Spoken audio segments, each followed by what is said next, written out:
Before the ratification of the United States Constitution on September 17, 1787, 13 colonies, a conglomerate of 13 republics, all conjoined for one cause: to be free from the British Empire.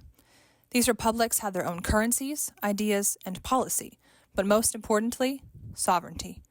The Constitution, while establishing a federalized governmental power, left many open questions about where those powers fall. Article 1, Section 8 addresses many of the failures of the Articles of Confederation that preceded the Constitution by specifically enumerating the powers of the federal government. The Commerce Clause, Article 1, Section 8, gives Congress the authority to regulate commerce with foreign nations and among the several states and with the Indian tribes. We turn now to the landmark case of Gibbons v. Ogden in 1824 that defined the nature and scope of federal government power by defining interstate commerce. Well, it's another great day in the newspaper business. You're exactly right, Stephanie. Another case successfully covered. Have you heard the newest one with Mr. Gibbons and Mr. Ogden? I haven't. I'm still recovering from covering the last case. 2 bridges were definitely enough for me. Maybe we can find someone else who can cover it for us. Come in. Hello, ladies. I'm a journalist, and I've come to apply for a job at your wonderful company. I'm also a journalist, and I believe I would be better suited for a job at this company. Well, we're not currently in the market for any new employees, I'm afraid. I have plenty of experience, if that's your concern. So do I. There must be something we could do around here. Some extra work that needs done, maybe? Well, as luck would have it, the Supreme Court is trying a new case this week, and our paper wants to be the first to cover it. But we don't have any of the facts yet. Oh, I could cover it for you. I could cover it just as well. Tell you what, the Supreme Court is hearing the case soon. Whichever one of you can tell the story and include the opinion of the court in the best way will be offered the job. Does that sound fair? Yes. Absolutely. Well then, best of luck to you both.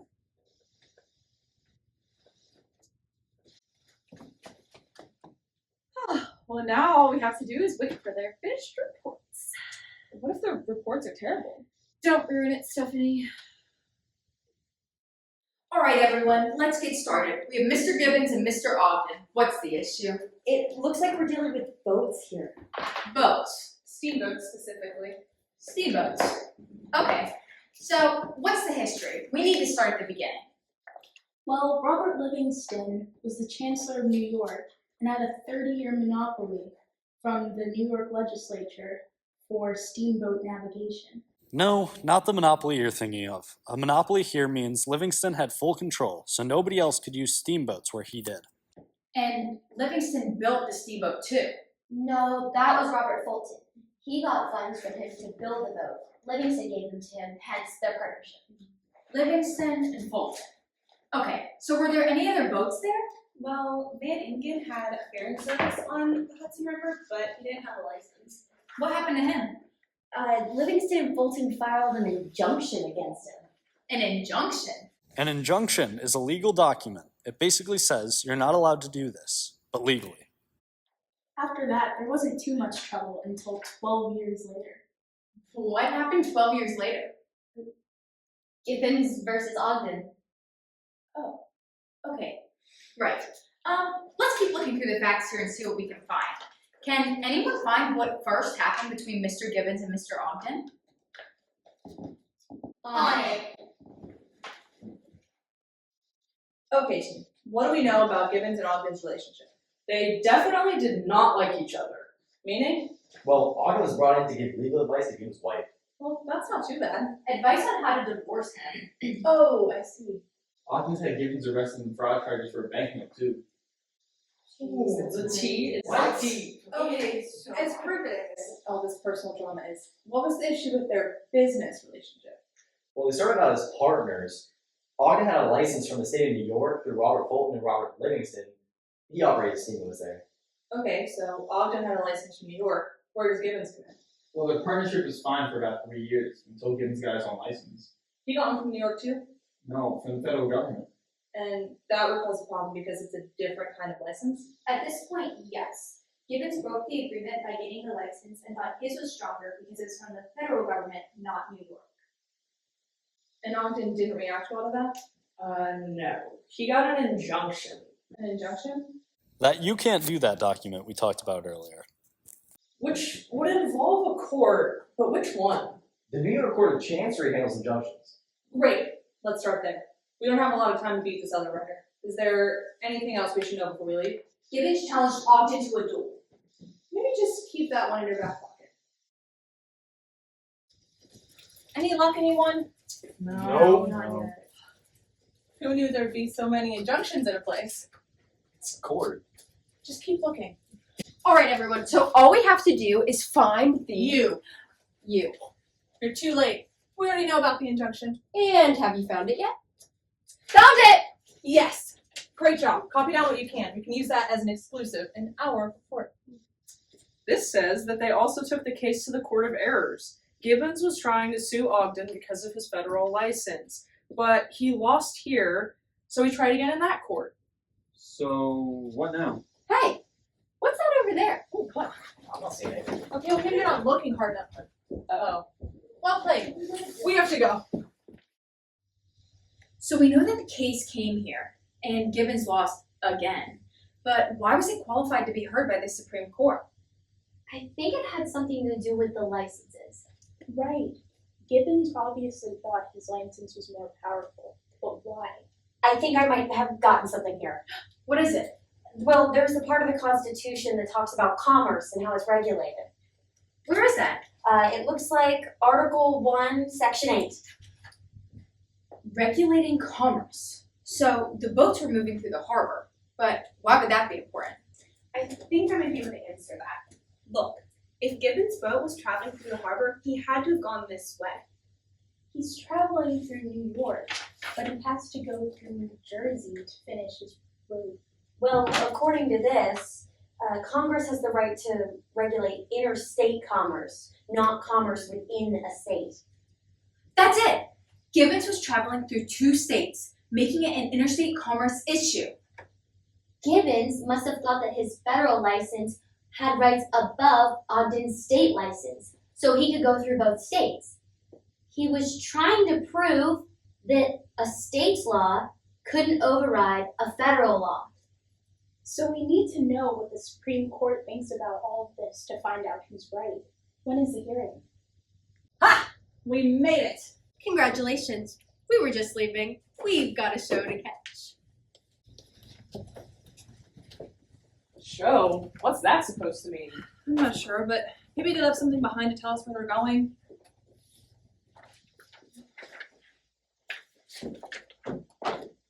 Hey guys, does Article 1, Section 8 mean anything to anyone? It's the heart and soul of the Constitution. I took a class on it. What does it say? Something about interstate commerce in Congress? There's a map here too. Why would they have that? Let me see. Wait. If this were Gibbons' boat was traveling. And if it was traveling from here to here? Didn't you say interstate commerce? Yeah, Congress can regulate it, apparently. Why? Gibbons' boat is moving through New York Harbor, but it also travels through New Jersey. Making it interstate. Exactly. That's the problem. Gibbons thought his federal license was more powerful than Ogden's because it involved both states. That's why the Supreme Court is hearing it. The Supreme Court. That's where they're heading. Does anyone know when the hearing is? Within the hour. Let's go. Whoa, it's packed in here. I see that. Has John Marshall come out yet? I'm not sure. But look, Gibbons' attorneys Daniel Webster and William Witt are preparing for opening statements now. Federalism is a key principle of the United States government. Written within the Constitution is the very fabric of the idea of checks and balances of not only the states, but the national governments. The issue in front of this court today is whether state law is valid if it infringes Congress's right to regulate interstate commerce. Mr. Gibbons had the right of interstate commerce in between New Jersey and New York, but this interstate commerce falls under the jurisdiction of the federal government. This is an issue not of between the states, but of the whole nation. Well, now we're going to be hearing from Mr. Ogden's attorneys. The question is not whether Mr. Gibbons has the right to engage in the navigation of waters within America, rather is the navigation of waters of New York. The law of which we are referencing holds that boats which sail by steam and by fire can sail New York waters. New York law was created for the purpose of securing exclusive navigations over the waters within the jurisdiction of the state. New York state law therefore gives our client, Mr. Ogden, the exclusive right to navigate the waters of New York over Mr. Gibbons, because only those under New York law can navigate New York waters.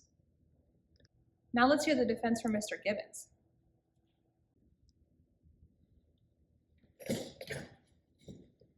The question here today is a struggle between interstate commerce and interstate commerce. And we should understand the two. Mr. Ogden has the right to navigate waters within the state of New York under New York law. On the other hand, Mr. Gibbons has the right to navigate waters between New York and New Jersey under federal law and interstate commerce. The Commerce Clause of the Constitution gives the federal government exclusive rights to regulate interstate commerce. The power to regulate commerce shouldn't be limited by anything other than the Constitution. I wonder how the court is going to decide. I don't know, but both sides have great points. Under the Commerce Clause, Congress has the power to regulate the navigation of interstate commerce. The narrow construction view of the Constitution would deny the federal government the power to regulate, which would cripple it.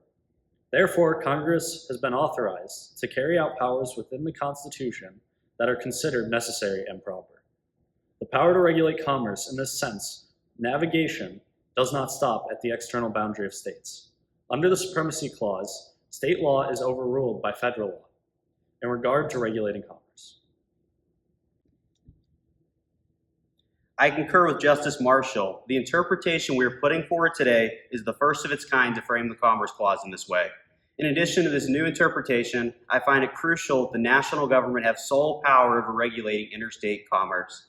The implication of this is that any state laws which attempt to undermine that power should be considered invalid. Our main inquiry is whether state law is valid if that law infringes on the constitutional authority to regulate interstate commerce. It is the opinion of this court that commerce within a state is not federally regulated.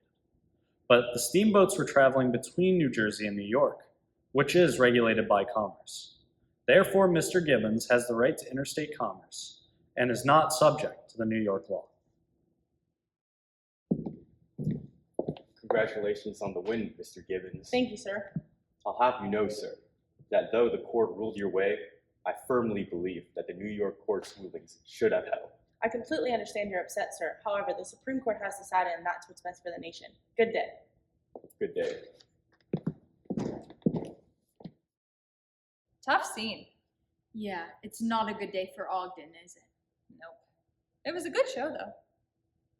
Hey, what's that over there? I'm not sure I know what you mean. Can you describe what you're... Oh, not again.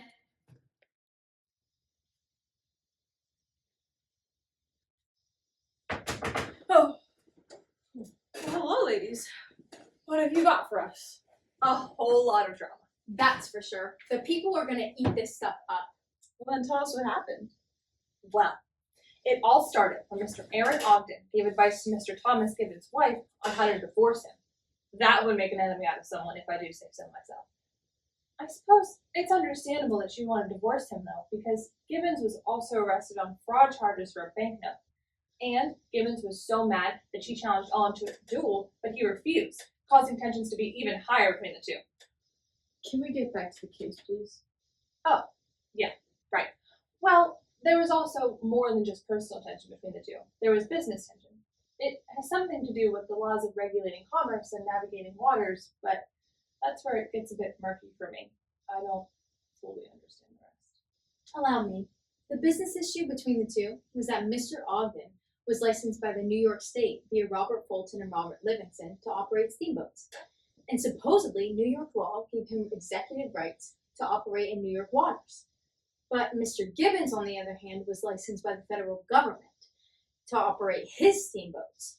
So, Mr. Ogden sued Mr. Gibbons in the New York Court of Chancery for interfering, where Mr. Ogden sought an injunction against Mr. Gibbons, and the injunction was granted.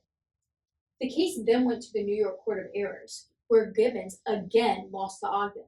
Right, but the story doesn't end there. It went all the way up to the Supreme Court. And the Supreme Court ruled that under Article 1, Section 8 of the Constitution, the federal government has the right to regulate commerce, and under the Supremacy Clause, federal law overrules state law. Therefore, Chief Justice Marshall ruled in favor of Gibbons, stating that because the steamboats were traveling between states, it falls under federal jurisdiction. Well done, ladies. It seems you have a clear understanding of the case. What implications could this case have for the future? That's a great question. Well, I guess for future generations, Congress can pass laws under the broadening definition of interstate commerce to expand their power.